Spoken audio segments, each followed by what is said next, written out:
हा कोण्या गावाला गेलता कायले रे वास्तुकडे हो का काय ना आला रे मग तू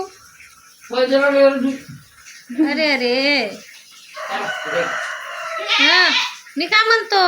काय भेटली का नाही तिथं बाप्पा इंग्लिश अरे बापरे इंग्लिश मराठी देशी पूर्ण काय जवळ हो का जेवला काय वरण हा पोळ्या पाहुणचार हा नाही काय कढी फक्त खिचडी फक्त अरे पाहुणचार अरे तो बसायला जागा नाही एवढा कचरा आहे ते. अरे अरे दिवसभर बघा माहिती की ना काय म्हणते आपलं हे आणलं भांडे कुंडे गाद्या दुले अरे बापा रे बाप दिवसभर काय स्वयंपाक करून 8 वाजता स्वयंपाक केला असतो अरे अरे करतो म्हणे पाहुणचा हो काय करत होता पाहुणचार मी आपली बसून हा